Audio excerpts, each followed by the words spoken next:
China ವಿರುದ್ಧ ಭಾರತಕ್ಕೆ ಮತ್ತೊಂದು ಜಯ. ಭಾರತದ ಪರ ನಿಂತ ಶ್ರೀಲಂಕಾ, ಅಮೆರಿಕ. ಇಂದು ಮಹಾಸಾಗರದಲ್ಲಿ ಯಾರು ದೊರೆ? ಸ್ನೇಹಿತರೆ, ಹೇಗಾದ್ರೂ ಮಾಡಿ ಭಾರತವನ್ನ ಕಟ್ಟಿ ಹಾಕ್ಬೇಕು ಎನ್ನುವಂತಹ ಚೀನಾಕ್ಕೆ ಇದೀಗ ಮತ್ತೊಂದು ಆಘಾತ ಎದುರಾಗಿದೆ. ಯಾಕಂದ್ರೆ ಇಂದು ಮಹಾಸಾಗರದಲ್ಲಿ ಭಾರತದ ರಹಸ್ಯವನ್ನ ಕದಿಯುವ ಚೀನಾದ ಆಟಕ್ಕೆ ಇದೀಗ ಬ್ರೇಕ್ ಬಿದ್ದಿದೆ. ತನ್ನ ಮಿತ್ರ ರಾಷ್ಟ್ರವಾದಂತಹ ಶ್ರೀಲಂಕಾವೇ ಚೀನಾದ ಹಡಗೊಂದನ್ನ ಇದೀಗ ತಡೆದು ನಿಲ್ಲಿಸಿದೆ. ಹಾಗಾದ್ರೆ ಇಂದು ಮಹಾಸಾಗರದಲ್ಲಿ ಚೀನಾ ಮಾಡ ಹೊರಟಿದ್ದೇನು? ಅಷ್ಟಕ್ಕೂ ಶ್ರೀಲಂಕಾ ಚೀನಾದ ಹಡಗನ್ನ ತಡೆದಿದ್ಯಾಕೆ? ಅದೆಲ್ಲವನ್ನ ನಿಮ್ಮ ಮುಂದೆ ಇಡುವಂತ ಕೆಲಸವನ್ನ ನಾವು ಮಾಡ್ತೀವಿ. ಹೌದು ಸ್ನೇಹಿತರೆ, ಇಂದು ಮಹಾಸಾಗರದಲ್ಲಿ ತನ್ನ ಬೇಹುಗಾರಿಕೆಯ ಹಡಗನ್ನ ಬಿಟ್ಟು ಭಾರತದ ಪ್ರಮುಖ ರಹಸ್ಯಗಳನ್ನ ಪತ್ತೆ ಹಚ್ಚುವ ಕೆಲಸಗಳನ್ನ ಈ ಹಿಂದಿನಿಂದಲೂ ಚೀನಾ ಮಾಡಿಕೊಂಡು ಬರ್ತಿದೆ. ಅದಕ್ಕೆ ಅವಕಾಶ ಮಾಡಿಕೊಡ್ತಿರೋದು ಯಾವುದು ಅಂದ್ರೆ ಶ್ರೀಲಂಕಾ. ಅದೇ ಕಾರಣಕ್ಕೆ ಭಾರತ ಶ್ರೀಲಂಕಾಕ್ಕೆ ಒಂದು ಮನವಿಯನ್ನು ಕೂಡ ಮಾಡಿಕೊಟ್ಟಿತ್ತು. ಅದಷ್ಟೇ ಅಲ್ಲದೆ ಎಚ್ಚರಿಕೆಯನ್ನು ನೀಡಿತ್ತು. ಅದರ ಫಲವಾಗಿಯೇ ಇದೀಗ ಶ್ರೀಲಂಕಾ ಚೀನಾಗೆ ಒಂದು ಎಚ್ಚರಿಕೆಯನ್ನ ನೀಡಿದೆ. 1 ವರ್ಷದ ಕಾಲ ಯಾವುದೇ ಸಂಶೋಧನಾ ಹಡಗು ಶ್ರೀಲಂಕಾಕ್ಕೆ ಬರುವಂತಿಲ್ಲ ಎನ್ನುವ ಮಾತನ್ನ ಹೇಳಿದೆ. ಇದನ್ನ ನಾವುಗಳು ಒಂದು ರೀತಿ ಭಾರತಕ್ಕೆ ಸಿಕ್ಕಂತಹ ಒಂದು ಅತಿ ದೊಡ್ಡ ಜಯ ಅಥವಾ ರಾಜತಾಂತ್ರಿಕ ಜಯವೆಂದೇ ಭಾವಿಸಲಾಗ್ತಿದೆ. ಹಾಗಾದ್ರೆ ಈ ನಡೆಯಿಂದ ಭಾರತಕ್ಕೆ ಆಗುವಂತಹ ಲಾಭ ಏನು? ಚೀನಾ ಇಲ್ಲಿಯವರೆಗೂ ಹಿಂದೂ ಮಹಾಸಾಗರದಲ್ಲಿ ಬಿಟ್ಟಂತಹ ಹಡಗುಗಳೆಷ್ಟು, ಮಾಡಿದ್ದ ರಹಸ್ಯ ಕಾರ್ಯಾಚರಣೆಗಳೆಷ್ಟು, ಅವೆಲ್ಲವನ್ನ ನೋಡೋಣ ಬನ್ನಿ. ಶ್ರೀಲಂಕಾ ಸ್ನೇಹಿತರೆ, ಇದೊಂದು ಭಾರತಕ್ಕೆ ಅತಿ ಸಮೀಪವಿರುವ ಹಿಂದೂ ಮಹಾಸಾಗರದ ಆಯಕಟ್ಟಿನಲ್ಲಿರುವಂತಹ ಒಂದು ದೇಶವಾಗಿದೆ. ಈ ದೇಶದೊಂದಿಗೆ ಭಾರತ ಸಾವಿರಾರು ವರ್ಷಗಳಿಂದ ಸಂಬಂಧವನ್ನ ಹೊಂದಿದೆ. ಎರಡು ದೇಶಗಳ ನಡುವೆ ಉತ್ತಮ ವ್ಯವಹಾರ, ರಾಜತಾಂತ್ರಿಕ ಸಂಬಂಧ, ಜನಾಂಗೀಯ ಸಂಬಂಧವೂ ಕೂಡ ಇದೆ. ಇನ್ನು ಶ್ರೀಲಂಕಾವನ್ನ ಆಳಿದ ನಮ್ಮ ರಾಜಮನೆತಗಳು ಅಲ್ಲಿ ಇರೋದು ನಮ್ಮೆಲ್ಲರಿಗೂ ಗೊತ್ತಿರುವಂತಹದ್ದೇ. ಅದರಲ್ಲಿಯೂ ಕರಾವಳಿಯ ಮೂಲದ ಅರಸರೇ ಶ್ರೀಲಂಕಾವನ್ನ ಸೃಷ್ಟಿ ಮಾಡಿದ್ದು ಎನ್ನುವಂತಹ ಮಾತು ಕೂಡ ಇದೆ. ಇದಷ್ಟೇ ಅಲ್ಲದೆ ಶ್ರೀಲಂಕಾಕ್ಕೆ ಬುದ್ಧಿಸಂ ಏನಿದೆ ಹೋಗಿದ್ದು ಕೂಡ ನಮ್ಮಿಂದಲೇ ಎನ್ನುವಂತಹದ್ದು ಎಲ್ಲರಿಗೂ ಗೊತ್ತಿರುವಂತಹ ವಿಚಾರವೇ. ಇನ್ನು ಸ್ನೇಹಿತರೆ, ಇದಷ್ಟೇ ಅಲ್ಲ, ಶ್ರೀಲಂಕಾದಲ್ಲಿ ತಮಿಳಿಗರು ಮತ್ತು ಶ್ರೀಲಂಕಾಯನ್ನರು ಎನ್ನುವಂತಹ ಒಂದು ವಾದವಿದೆ. ಆ ಇಬ್ಬರ ನಡುವೆ ಆಗಾಗ ಗಲಾಟೆಗಳು ಆಗುತ್ತವೆ. ಅದರಿಂದ ಹಲವಾರು ನಷ್ಟಗಳು ಆಗಿವೆ. ಇದಷ್ಟೇ ಅಲ್ಲದೆ ಇಲ್ಲಿ ರಾಜಪಕ್ಸೆ ಎನ್ನುವಂತಹ ಒಂದು ಏನಿದೆ ರಾಜ ಆಡಳಿತ ಮಾಡ್ತಾ ಇತ್ತು, ಅದು ಒಂದು ಕನಸನ್ನ ಕಂಡಿತ್ತು. ಏನಂದ್ರೆ ದಿಢೀರಂತ ಇಡೀ ವಿಶ್ವದಲ್ಲಿಯೇ ನಾನು ಶ್ರೀಮಂತ ಆಗ್ಬೇಕು ಎನ್ನುವಂತಹ ಕನಸನ್ನ ಹೊಂದಿ ಚೀನಾದ ಬಳಿ ಹೋಗಿ ಕೋಟಿ ಕೋಟಿ ಹಣವನ್ನ ತರುವಂತಹ ಕೆಲಸವನ್ನ ಮಾಡಿತ್ತು. ಆ ಕಾರಣದಿಂದ ತಂದಂತಹ ಹಣವನ್ನ ಮತ್ತೆ ಅದರ ಸದುಪಯೋಗ ಮಾಡಿಕೊಳ್ಳದ ಕಾರಣ ದಿವಾಳಿಯಾಗಿತ್ತು. ಅದೇ ಕಾರಣಕ್ಕೆ ತನ್ನ ಅಂಬನ್ಟೋಟ ಹಡಗೇನಿದೆ ಅದನ್ನ ಶ್ರೀಲಂಕಾಕ್ಕೆ 99 ವರ್ಷಕ್ಕೆ ಲೀಸ್ಗೆ ಕೊಟ್ಟಿದ್ದು ನಿಮ್ಮೆಲ್ರಿಗೂ ಗೊತ್ತಿರುವಂತಹ ವಿಚಾರವೇ. ಆದ್ರೆ ನೆನಪಿರ್ಲಿ ಸ್ನೇಹಿತರೆ, ಇದೀಗ ಆಡಳಿತ ಬದಲಾಗಿದೆ. ರನಿಲ್ ವಿಕ್ರಮಸಿಂಘೆ ಇದೀಗ ಭಾರತದ ಬಗ್ಗೆ ಕೊಂಚ ಪ್ರೀತಿಯನ್ನು ಹೊಂದಿದ್ದಾರೆ. ಆದ್ರೆ ಚೀನಾದ ಮೇಲೆ ಆಸೆಯನ್ನು ಕೂಡ ಹೊಂದಿದ್ದಾರೆ. ಇನ್ನು ಸ್ನೇಹಿತರೆ, ಈ ಹಿಂದೆ ಕೂಡ ಚೀನಾದ ಹಡಗುಗಳು ಶ್ರೀಲಂಕಾದ ಅಂಬನ್ಟೋಟ ಬಂದರಿಗೆ ಬಂದಿದ್ವು. ಅದು ಕೂಡ ಸಮುದ್ರದಲ್ಲಿ ತನಿಖೆಯನ್ನ ಮಾಡಿದ್ವು. ಅದರಲ್ಲಿ ಸ್ಪೆಷಲಿ ಭಾರತದ ಸ್ಯಾಟಲೈಟ್ ನೌಕಾ ಪಡೆ ಇರಬಹುದು, ಸಬ್ಮೆರಿನ್, ಪರಮಾಣುಗಳು, ಹೀಗೆ ಭಾರತದ ಮಿಷಲ್ಗಳ ಉಡಾವಣೆ, ಈ ರೀತಿಯ ಏನ್ ತಂತ್ರಜ್ಞಾನ ಇದೆ ಅದನ್ನ ಕದಿಯುವಂತ ಕೆಲಸವನ್ನ ಇವು ಮಾಡ್ತಾ ಇದ್ವು. ಶಿಯಾಂಗ್ ಹಂಗ್ 3 ಎನ್ನುವಂತಹ ಒಂದು ಹಡಗು ಅಂಬನ್ಟೋಟಕ್ಕೆ ಬರಲು ಅವಕಾಶವನ್ನ ಕೇಳಿತು.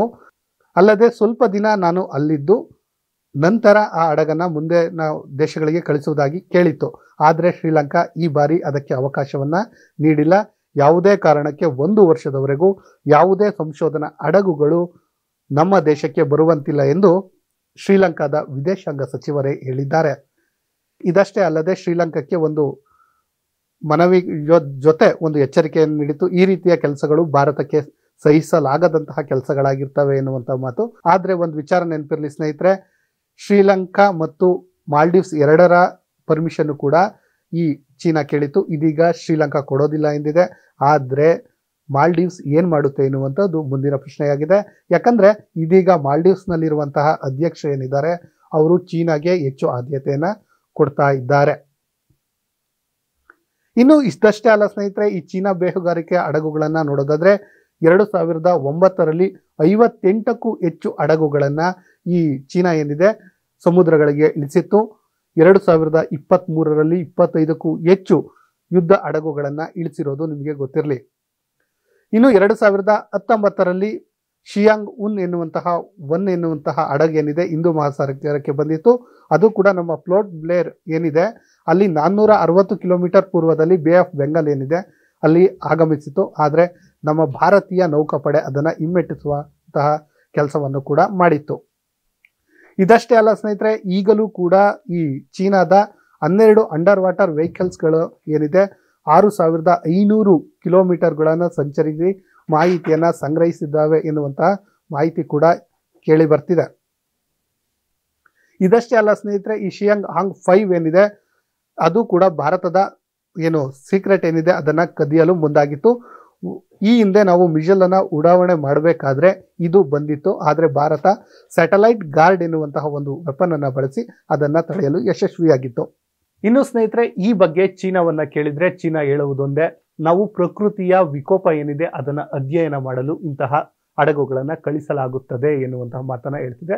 ಸತ್ಯವಾಗಿಯೂ ಇಂತಹ ಹಡಗುಗಳ ಅವಶ್ಯಕತೆ ಇದೆ. ಅಂದರೆ ಪ್ರಕೃತಿ ವಿಕೋಪ ಏನಾಗ್ತಾ ಇದೆ, ಸಮುದ್ರದ ಆಳದಲ್ಲಿ ಏನಾಗ್ತಾ ಇದೆ ಅಂತ ತಿಳಿದುಕೊಳ್ಳಲು. ಅದಕ್ಕಾಗಿ ನಮ್ಮ ಭಾರತ ಕೂಡ ಇಂತಹ ಹಡಗುಗಳನ್ನು ಬಿಟ್ಟಿದೆ.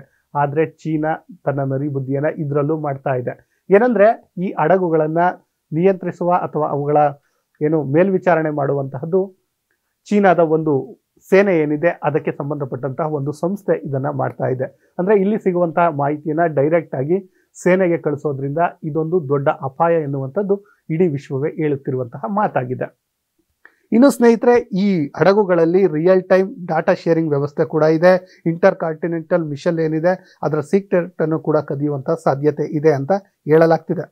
ಇದಷ್ಟೇ ಅಲ್ಲದೆ ಶ್ರೀಲಂಕಾ ನಮ್ಮ ದೇಶವನ್ನ ಕಟ್ಟಿ ಹಾಕಲು ಇನ್ನಿಲ್ಲದ ಪ್ರಯತ್ನಗಳನ್ನ ಮಾಡ್ತಿದೆ. ಅದಕ್ಕಾಗಿ ಬಾಂಗ್ಲಾದ ಚಿತ್ತಗಾಂಗ್ನಲ್ಲಿ, ಶ್ರೀಲಂಕಾದ ಅಂಬನ್ಟೋಟಾದಲ್ಲಿ, ಪಾಕಿಸ್ತಾನದ ಬಂದಹಾರ್ನಲ್ಲಿ ತನ್ನ ಬಂದರುಗಳನ್ನ ಕಟ್ಟಿಕೊಂಡಿದೆ. ಇದನ್ನ ಒಂದು ರೀತಿಯ ಚೀನಾದ ತ್ರಿಕೋನ ಕೋಟ ಅಂತಾನೆ ಕರೆಯಲಾಗುತ್ತೆ.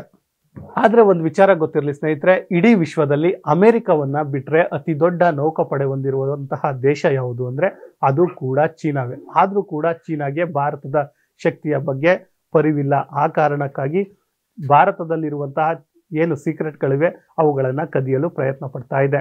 ಅಂದ್ರೆ ಭಾರತದ ನೌಕಾಪಡೆ ಎಷ್ಟು ಸ್ಟ್ರಾಂಗ್ ಇದೆ, ಅದರ ಬೇಸಿಕ್ ಪ್ಲಾನ್ ಏನು, ಬ್ಲೂ ಪ್ರಿಂಟ್ ಏನಿದೆ ಅದನ್ನ ಕದಿಯುವಂತಹ ಕೆಲಸಕ್ಕೆ ಮುಂದಾಗ್ತಾ ಇದೆ.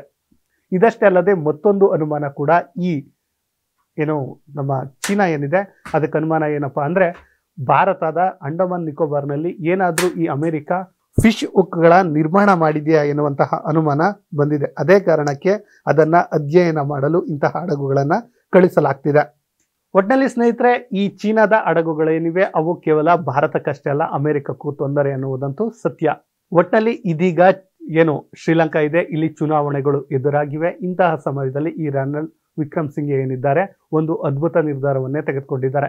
ಯಾಕಂದ್ರೆ ಭಾರತವನ್ನ ಅವರು ವಿರೋಧಿಸಕ್ಕಾಗಲ್ಲ. ಯಾಕಂದ್ರೆ ಭಾರತದ ಪರ ಓಟ್ಗಳು ಕೂಡ ಇಲ್ಲಿದ್ದಾವೆ. ಇನ್ನು ಅಮೆರಿಕದ ಮಾತನ್ನ ಧಿಕ್ಕರಿಸಂಗಿಲ್ಲ. ಯಾಕಂದ್ರೆ ಒಂದ್ ವೇಳೆ ಧಿಕ್ಕರಿಸಿದ್ದೇ ಆದ್ರೆ ಅಮೆರಿಕದಲ್ಲಿ ಬರುವಂತಹ ಹಣ ಏನಿದೆ ಅಂದ್ರೆ ಆರ್ಥಿಕ ಹೊಡೆತ ಬೀಳುವ ಸಾಧ್ಯತೆ ಇದೆ. ಹಾಗಂತ ಚೀನಾವನ್ನು ಕೂಡ ಕಡೆಗಣಿಸುವಂತಿಲ್ಲ. ಆ ಕಾರಣದಿಂದಲೇ ನಾವು ಹೇಳೋದು ಭಾರತದ ಮೇಲೆ ಪ್ರೀತಿ, ಚೀನಾದ ಮೇಲೆ ಆಸೆ ಎನ್ನುವಂತಹ ಪರಿಸ್ಥಿತಿಯಲ್ಲಿ ಇದೀಗ ಶ್ರೀಲಂಕಾ ಇದೆ. ಅದೇನಾದ್ರೂ ಆಗ್ಲಿ ಸ್ನೇಹಿತರೆ, ಇದೀಗ ಹಿಂದೂ ಮಹಾಸಾಗರದಲ್ಲಿ ರಹಸ್ಯ ಸಂಶೋಧನಾ ಹಡಗೊಂದನ್ನು ಬರ್ತಿರೋದನ್ನ ಶ್ರೀಲಂಕಾ ತಡೆದಿರೋದು ಭಾರತಕ್ಕೆ ಸಿಕ್ಕಂತ ಅತಿ ದೊಡ್ಡ ಜಯವೇ ಅಂತ ಹೇಳ್ಬಹುದಾಗಿದೆ. ಸ್ನೇಹಿತರೆ, ಇಂತಹದೇ ಸುದ್ದಿಗಾಗಿ ಸದಾ ನೋಡ್ತಾ ಇರಿ ಲೈನ್ ಟಿವಿ ಕನ್ನಡ.